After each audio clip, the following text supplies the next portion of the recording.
Colorado, and today Baton Rouge, Louisiana, and London, England. Welcome to the Tim Danahey Show here at Danahey.com, and we're a proud member of the Coffee Party USA Network. And today we're taking a break from really what's been a tough week on this show. We've been talking about Chinese economics, we've been talking about Democratic presidential candidates, and we've been talking about the failure of American industrial policy. So today, thankfully, is one of our book hours. But when I say we're taking a break from heavy subjects, I suppose that's kind of a relative term because today we're going to talk about a new book, and it's entitled Genghis Khan, His Conquests, His Empire, His Legacy. And we've all heard about Genghis Khan, and we associate him with something terrible, and we'd be right with that association. However, as everything in life, every story is part of a larger mosaic of stories, and so it is with the story of Genghis Khan. There's many facets that not only make this man terrible in human history, but also make him I guess the word would be incredible. You'll see what I mean during the course of this conversation. We have the author of Genghis Khan, His Conquests, His Empire, His Legacy with us, and from London, England, Frank McLynn. Welcome to the Tim Danahey Show. Thank you very much, Tim. Well, first of all, we need to let the listeners know that you're working with under literary combat pay, that you're a little bit under the weather, but being the trooper that you are, you said let's march forward, right? Indeed, yes. Okay.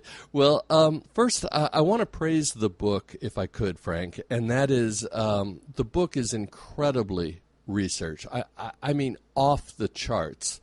I mean, not only in its detail, but Frank, I don't know how you do it, but you even put it in many of the situations in Genghis Khan's life in the context of really relatively obscure European, Middle East, and Asian history. So I really tip my hat to you at how well this book is assembled. So congratulations. Thank you very much, Tim. And Frank, whenever reading this book, would you agree that there's a certain duality to Genghis Khan's legacy? It's horrific, but you have to kind of give him a begrudging acknowledgement for what he did. Do you sense that too? Oh, absolutely, yes. I mean, he was a genius. I mean, when you consider that all these things, the literary triumphs, the administrative successes, the empire building, this was all done by someone who was illiterate. Now, you compare it with the other great figures that we think about in this context, Alexander the Great, Julius Caesar, Napoleon, Hannibal, people like that. These are all people who built on a tradition. They all had a tradition to build on in several senses. I mean, Alexander the Great inherited an empire from his father, and he was also taught by Aristotle. Napoleon had access to the whole tradition of the Enlightenment and the Romantic movement. Genghis, by contrast, was just an illiterate nomad who really, in a sense, came from nowhere. He just had to make it up as he went along. That's what I find so staggering about him. It really is amazing. And before you're pronouncing it Genghis Khan, which is new for me, so I'm going to try and play along with that too. Genghis Khan, which would be the correct pronunciation. His birth name, and Frank, you can correct my pronunciations at will, and you can do it with a vengeance too. But his birth name is Temujin. Yes, or Temujin, yes, whatever you like to call it. I mean, all these pronunciations are very difficult because we have to anglicize them and approximate to them. So you don't have to apologize because there is no particular agreement on how they should be pronounced. Okay, unless you're a Mongolist, and there aren't many of those. Okay, well, we'll kind of roll with it, and I'll just say Temujin because we're going to say a couple more names later too. But his birth name is Temujin, and you talk about how he created this empire out of nothing as opposed to the other emperors who've come through. But I suppose what we should do, Frank, is kind of give a context to his early years by describing life in what would be Mongolia in the late 1100s. Well, it was. Let's put it. Well, okay. There's several stages of this. First of all, we're dealing with nomadic pastoralism. We're dealing with nomads who keep livestock, cattle, horses, especially, camels, sheep, and so on. These are people who are constantly on the move. They're never in one place. They live in these tents called yurts or jars. They're always moving. They move from one pasturage to another as the seasons dictate. They're brought up to being on horses from about the age of 2. I mean, most Mongols were put on a horse before they could even walk. So essentially, they became half horse themselves, almost centaurs, you might say.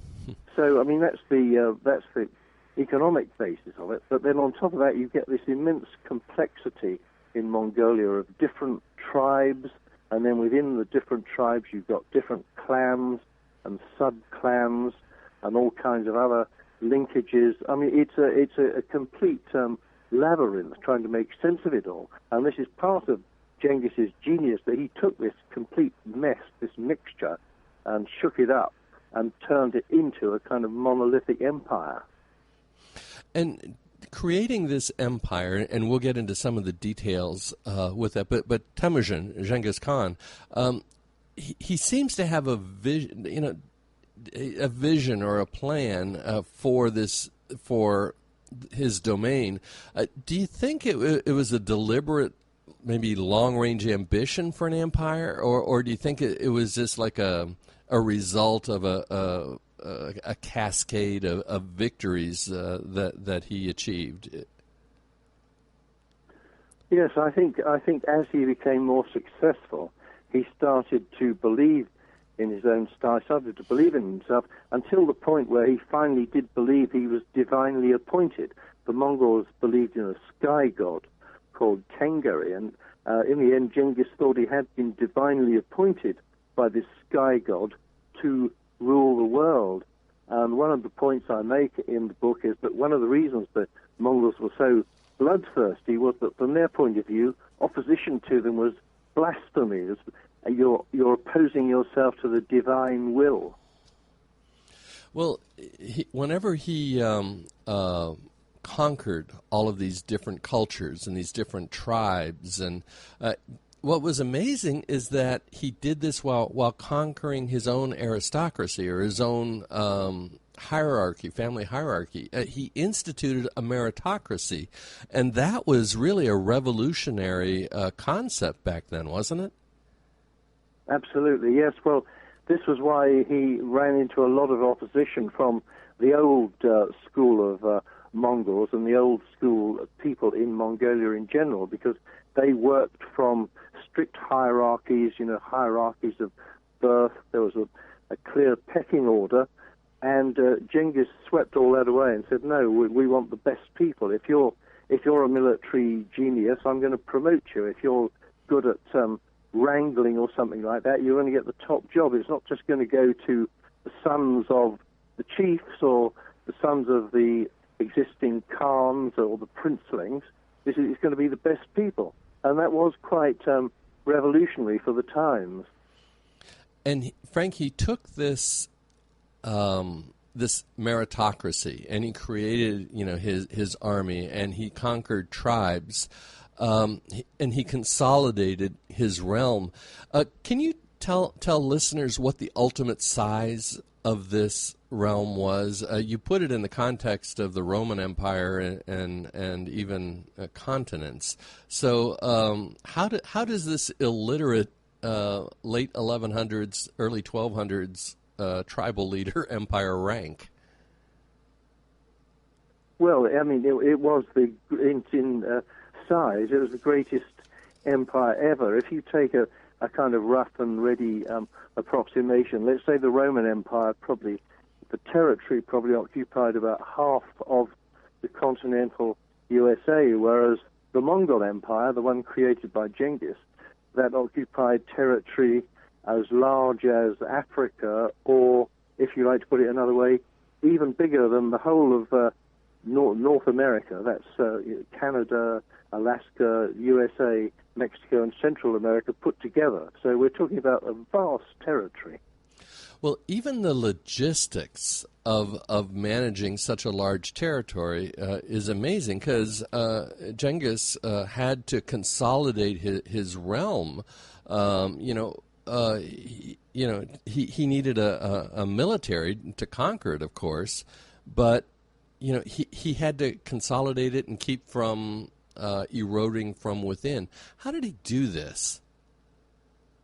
Well, one of the things he did, which was very clever, was that in order to discourage revolts in the conquered territories, he put in governors and administrators from different parts of the empire. For instance, if he was in Iran, he'd bring Chinese in to be the bureaucrats in China, and then switch it to perhaps take Persians over to China, and so on, which was a clever thing to do, because it means that all of the top people in the bureaucracy and in the military bureaucracy, they are dependent on the Khan. They're not, they can't put roots down in the local territory, because the local people all perceive them as the outsiders and even the enemy. Well, whenever his military conquest of these areas, Frank, he had a kind of a revolutionary military organizational concept. Not only did he have a meritocracy, but he had an organizational chart for the military that I don't think has ever been accomplished before, right? Yeah, so he organized his army on a decimal basis.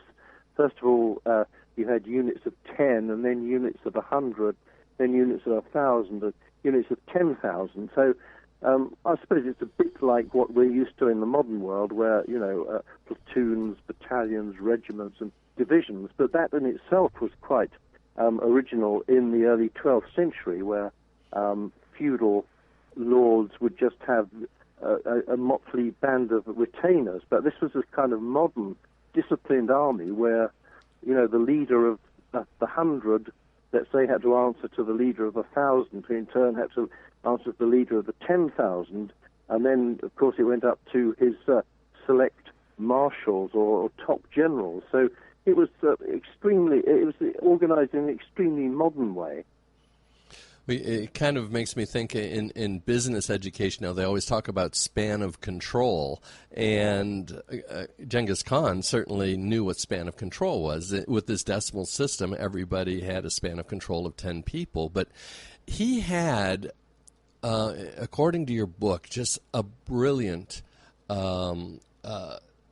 military administration. And I was wondering if you could just talk a little bit about two of his generals, Sube'etei and Jebei. Yes. And and the other one, Jebei, is that it, or Muqadi?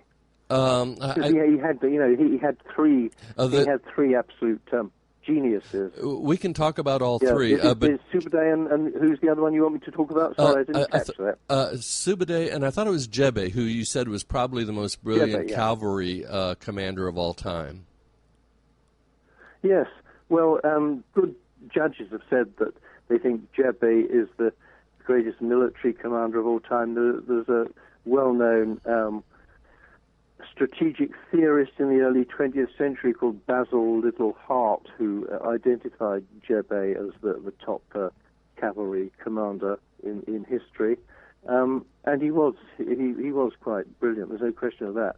I suppose the trouble with Jebei, if you want to put it that way, is that he died young, whereas Sube'etei had a fine old career. He went on to 76, 77, and he, if you tot up all the battles he fought in, I think he comes to about 70. He only lost 2 or 3 of those. I mean, most of the time he was successful, but he fought over an amazing variety of territory. I mean, he fought in China, in Siberia, in Persia, in Afghanistan, in Russia, and then finally in Poland and Hungary. So, I mean, an amazing amazing career, kind of a non-stop military career, I suppose, for about 50 years. Well, what makes it amazing is, we can roll off the China, the Afghanistan, the Persia, the Poland, but we're also talking about mountains and deserts and virtual jungles and forests, and to be so adaptive was amazing. But I'll tell you what, Frank, here's what I'd like to do. We need to take a break, and when we come back from break, I'm going to ask if you can read from page 135 of your book, because it talks about that adaptive military strategy they had, which was absolutely amazing. And we need to cover that. So does that sound like a plan to you? Yes, fine, yeah. Okay. Yeah. Well, we're talking with Frank McLynn, who is the author of just a remarkable book called Genghis Khan, His Conquests, His Empire, His Legacy. And you're listening to him here on the Tim Danahey Show. We'll be right back.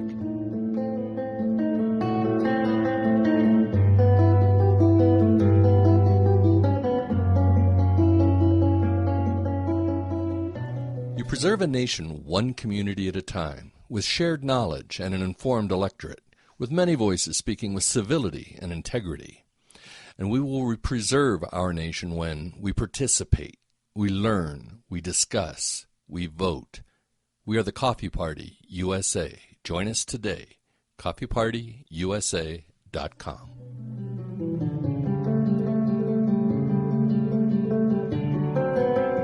You hear the music we're playing here on the Tim Danahey Show. We like to feature socially aware music by independent artists across the country. So if you have music or you know a musician who would like us to feature their songs, contact us through Danahey.com. Send us an MP3 version or a link, a little bit about you, and permission to use it on the show.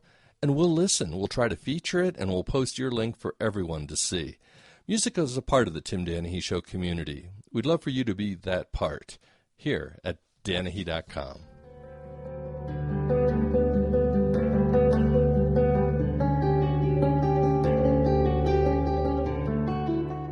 The network grows. Voices speaking news corporate media won't broadcast. Danahey.com, EgbertoWillies.com, and now we add I Take Liberty with My Coffee.com with Bobby Rodrigo. Informed, progressive, truthful voices discussing issues above the sound bites of politicians and press releases.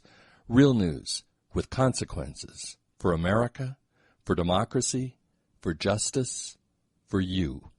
Welcome to Bobby Rodrigo and I Take Liberty with My Coffee.com. Listen now.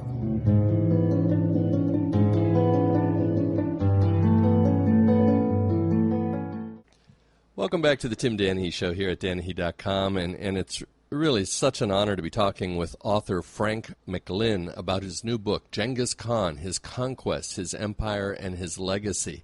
And I read this book, and it's incredibly detailed. And I'll be honest with you, the first 40 pages or so, I had to change my mindset to start incorporating all these names and places and cultures and so forth.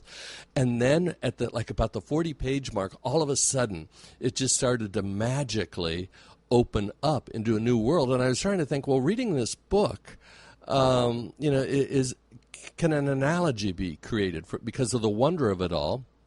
And I did come up with an analogy. And my kids and others read things like Harry Potter, or they read Lord of the Rings, J.R. Tolkien. And the same kind of world with names and situations and places. But the fascination with this book, Genghis Khan, His Conquest, His Empire, and His Legacy, the fascination is that it's real. And you can give it a context, and it makes it a really special book if you are interested in world history. And furthermore, you can take this world history and apply it to today. And when you do that, you realize the marvel of not only Genghis Khan, but you can realize the marvel of the book. It really is outstanding, and I would encourage it for everyone who appreciates world history. And even if you would like an introduction to world history. Muscle your way through the first 40 pages, get yourself in that mindset, and then you've got hundreds of pages of just an absolute joy to read. So, Frank, really, congratulations on doing such a great job. Thank you, Tim. Thank you. Certainly. And we were talking about, here it is, Genghis Khan, this illiterate tribesman from way up north in Asia, and he has created this global empire. We've talked about a couple of his generals, Sube'etei and Jebe, and their incredible effectiveness. But the battle techniques that were developed in a large part by Genghis Khan and implemented by Sube'etei are really interesting. And I'm wondering if you can give us like a full one-page reading from page 135 talking about these battle tactics, Frank. Can you do that for us? Absolutely. All right. Well, I mentioned some introductory things. Then I go on as follows.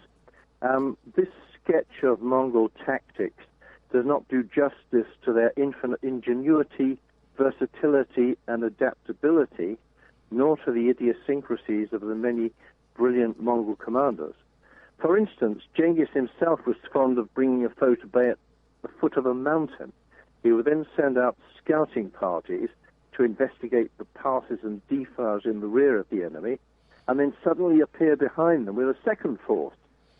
Sometimes he would have archers with shields dismount to tempt the enemy cavalry towards an apparently easy target. Protected by shields and screened by their horses, the archers would hold off the attack with a fusillade of arrows, daring the enemy to commit his reserves in order to achieve annihilation.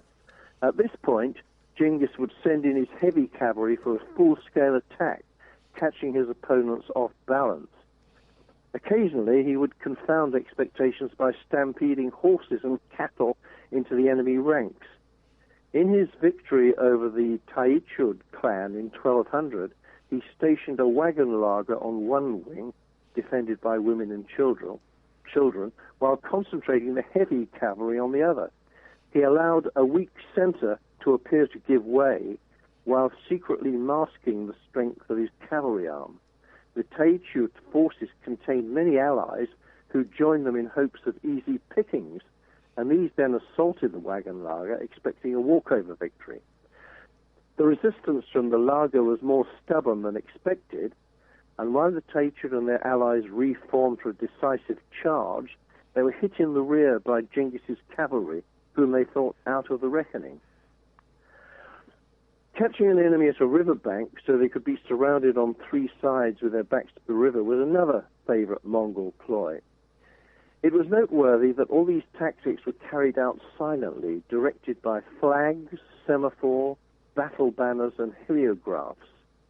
Only when the final coup de grace was ordered and the charge about to begin was the silence broken by the roaring and pounding of war drums and the ululation of the warriors. The Mongols also enjoyed the psychological advantage that they and their horses stank, subtly undermining those who faced them. Some Mongol generals always tried to use the double envelopment method perfected in the humps, or to outflank the opposition by proceeding with wings far in advance of the center, in what later became known as the horns method, made famous in the Zulu Wars. Another favored ploy when the enemy was in desperate straits was for the Mongol army to appear suddenly to break up in confusion. Large gaps appeared in their lines through which the enemy could stream to escape and safety. Once a manageable number had been allowed through the gaps, the Mongols, with perfect discipline, would close them up. Their rear guard would then pursue and pick off the fugitives at their leisure. And then there's one more sentence, too, I might add. It says of all... Oh, you want the next sentence as well, okay. Yeah, please. If all these techniques failed, the Mongols would opt for one of their favorite ploys, the feigned defeat. They would simulate a defeated and demoralized host by suddenly making a precipitate departure from the battlefield, leaving piles of gold and silver behind to convince the opponent that this was no trick. The pursuers would then be led into a perfectly prepared ambush and slaughtered. Sometimes their feigned retreats could last for days and stretch over a distance of 40 miles, when the superiority of their horses would tell. By the time the trap was sprung, the enemy's horses would be exhausted, while the Mongol steeds would still be fresh. Well, these are incredible tactics in my mind, and to be able to apply them to Poland, to China, to Afghanistan, and to do it in the desert, the mountains, and the marshes. Genghis Khan and Subutai and Jebe and his generals, they have to be regarded as some of the all-time great military commanders. Is that a safe statement? Oh, without question, yes. And I think that is fairly generally recognized. They had built a kind of military superiority by what I call a quantum jump. They were so far ahead of the other medieval nations, and most of it depended on horsemanship and archery.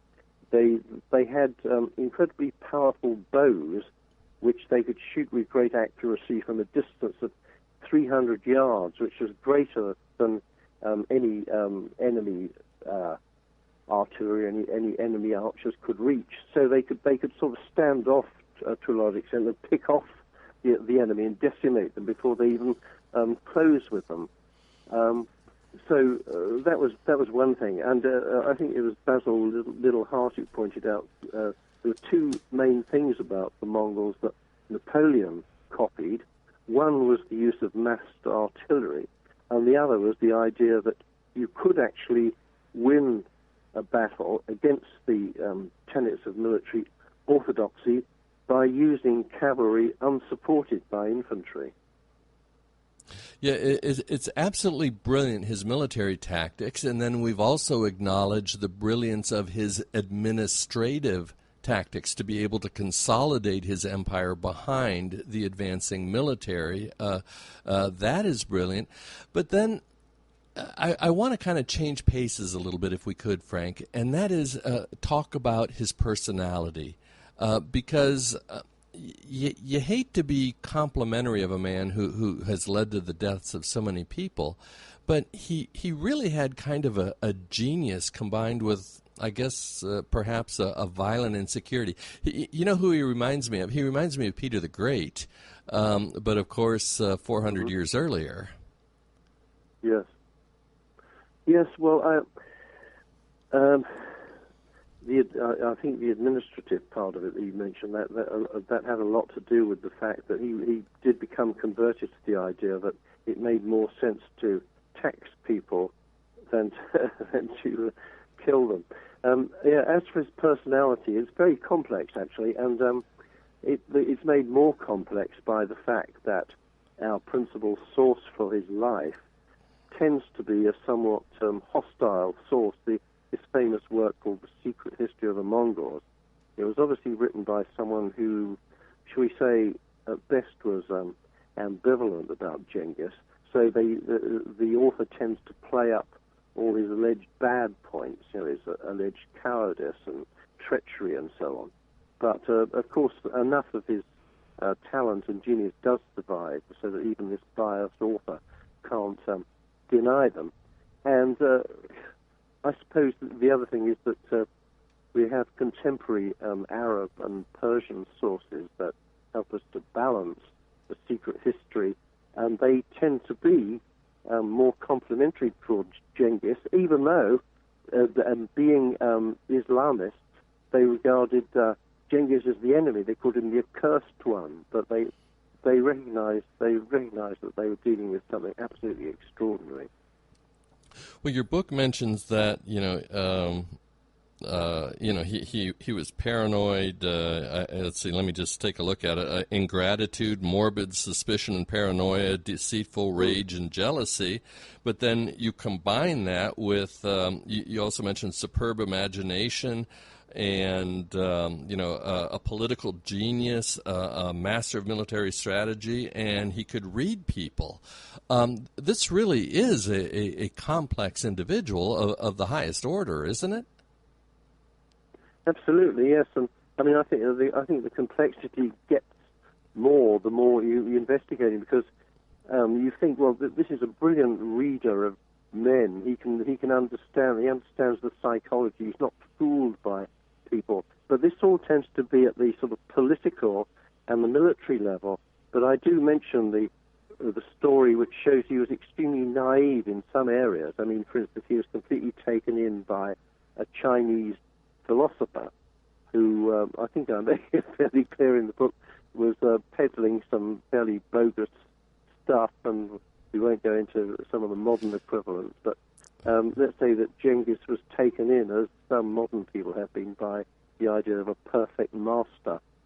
And I found that rather astonishing, that someone who was in many ways very cynical and shrewd and astute and wasn't taken in by people could have this kind of blind side, as it were, when it came to religious people and philosophers, however broadly you define that.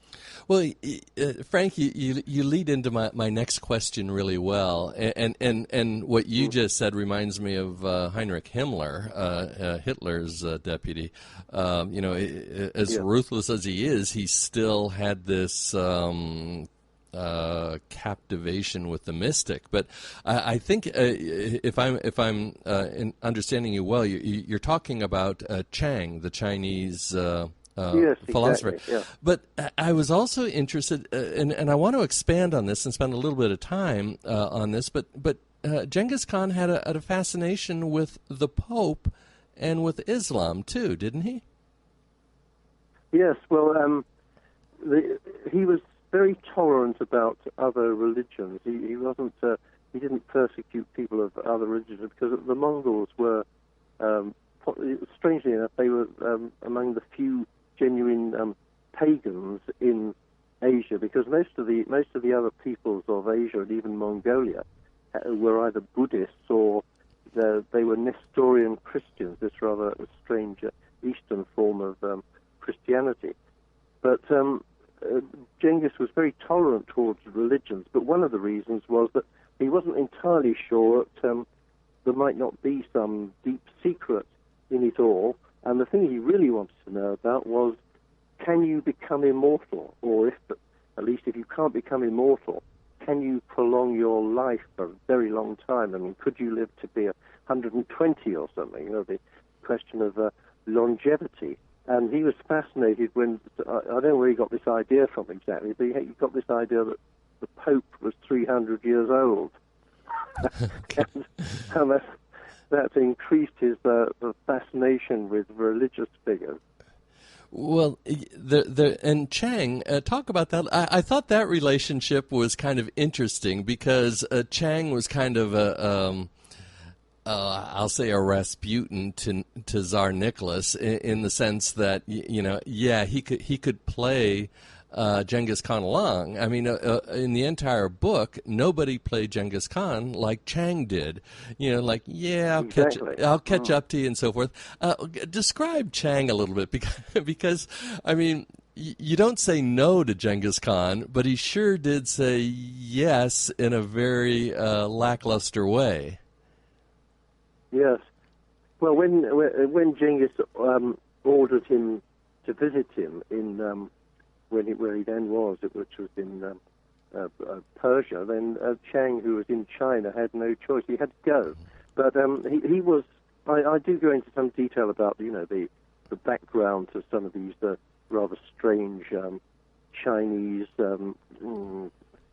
half Confucians or Confucians mixed up with various other things, sort of you might call them heretical Confucian.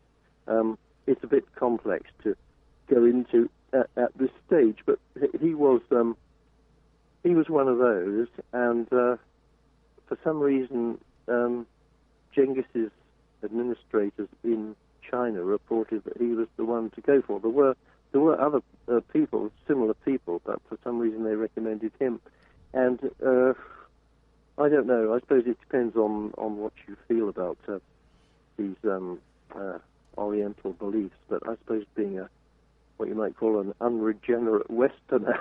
Okay. I personally don't have a great deal of time for it. So I suppose my account of Chiang is sort of rather unsympathetic, because I tend to feel that he was a bit of a charlatan and he was taking Genghis for a ride. But Genghis brought the whole thing. You really did think this was a man of genuine wisdom who had access to real secrets that could be of value to him, particularly, of course, the secrets of possible immortality and longevity. Well, it's interesting too. Genghis Khan was very tolerant religiously, but your book points out that his tolerance also had a practicality to it. I mean, he knew, he was smart enough not to start a religious war and try to crush anyone's religion. So he really played it both ways: a natural curiosity, but yet a political and military savvy not to inflame the people as far as their personal beliefs, right? Yes, absolutely, yeah.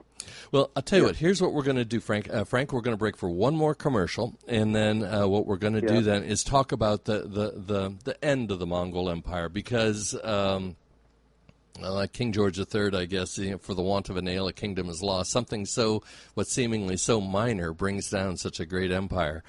So we're talking with Frank McLynn, who is the author of Genghis Khan, His Conquests, His Empire, His Legacy, and you're listening to him here on The Tim Danahey Show. We'll be right back.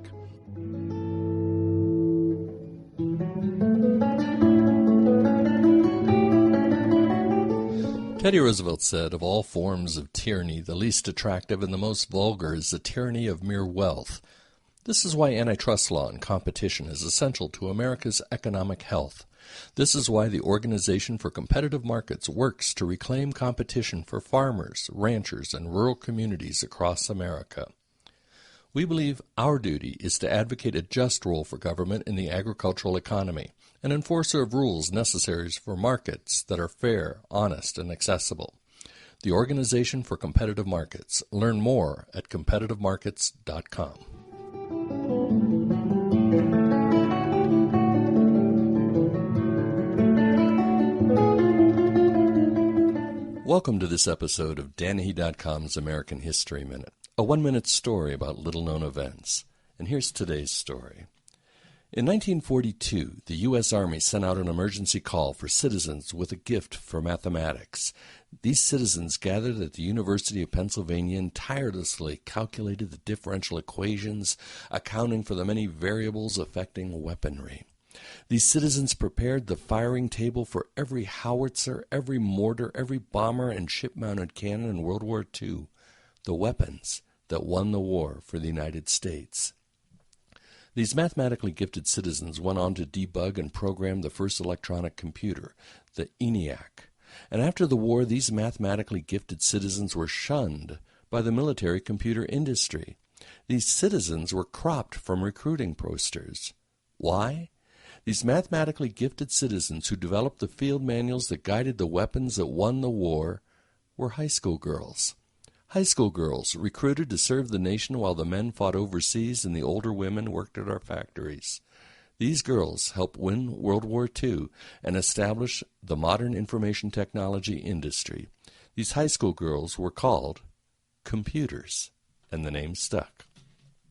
This has been provided by The Tim Danahey Show. Please like us on Facebook at Tim Danahey Show and follow us on Twitter at #Tim Danahey Show. And thank you for listening to Danahey.com.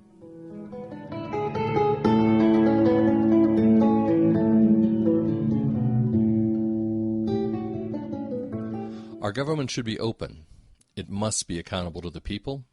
And we demand access to vote and our votes be counted and verified. These concepts should be common sense in our democracy, but they're not. Some would deny us these rights. But people died for them, and Common Cause works every day to make certain they did not die in vain.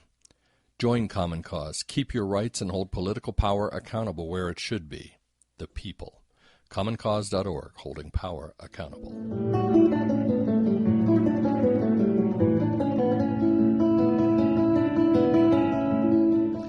Welcome back to the Tim Danahey Show here at Danahey.com, and we have been talking with Frank McLynn about the author of Genghis Khan, his conquest, his empire, his legacy.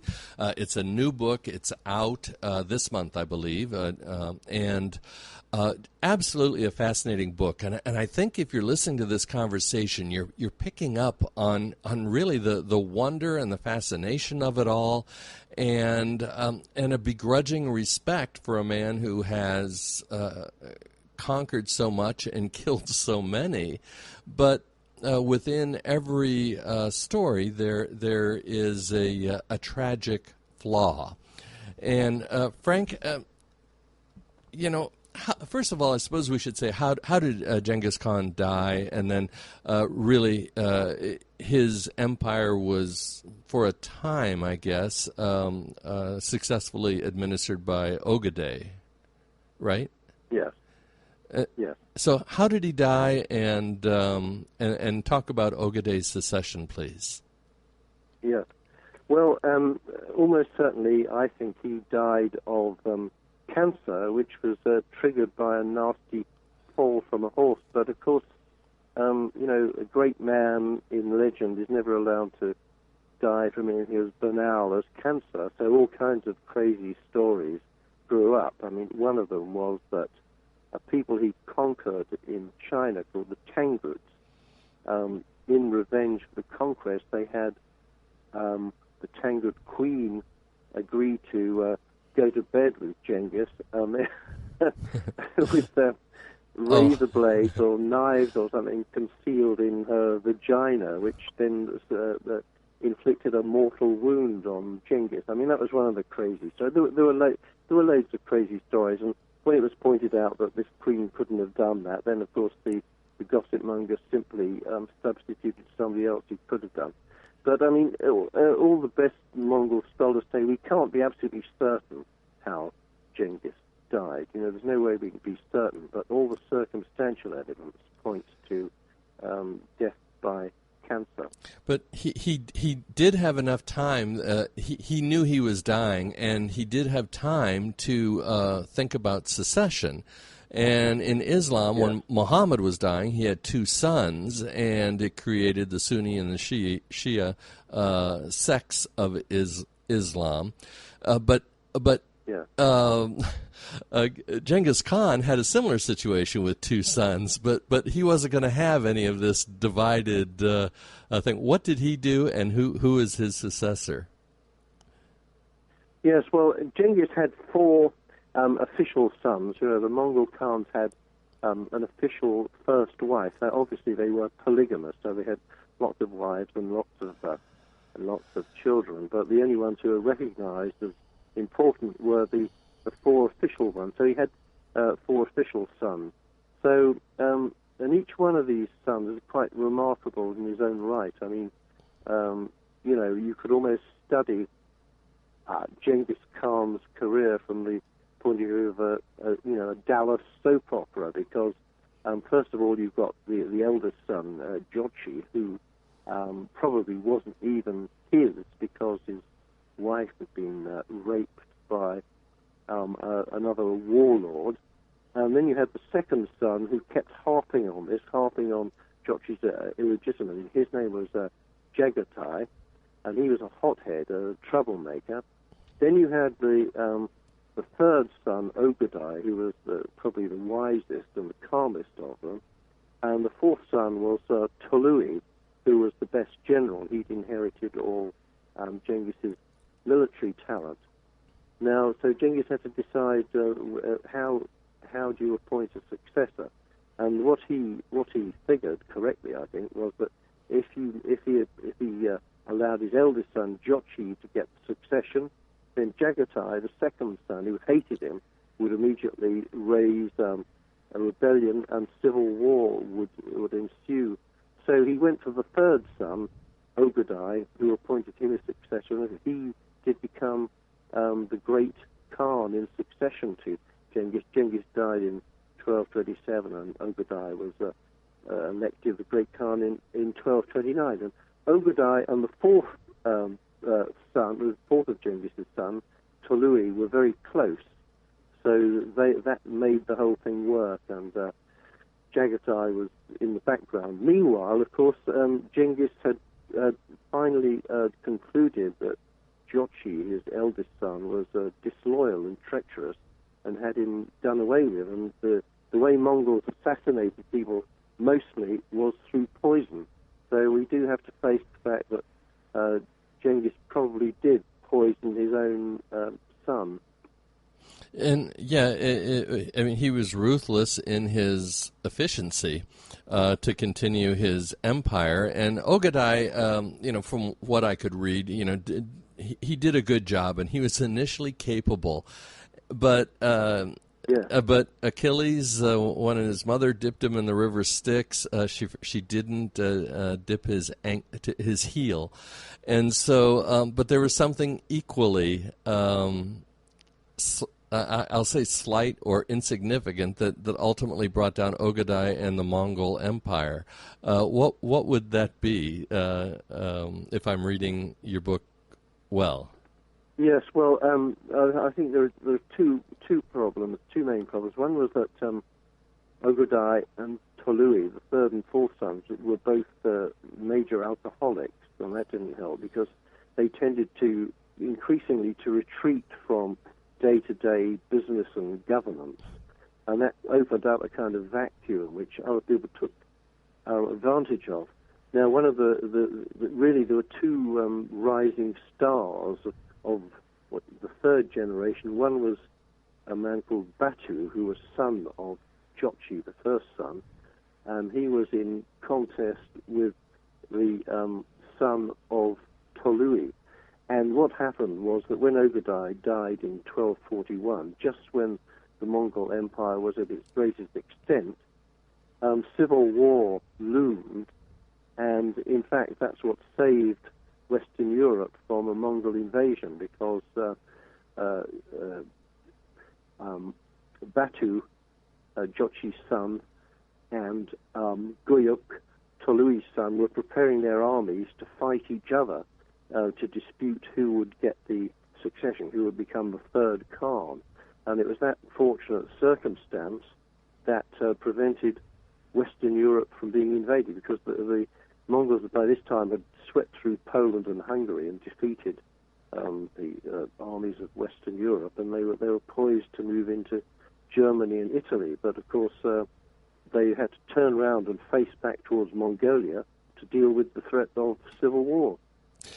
And that would almost be expected, but yeah, I was really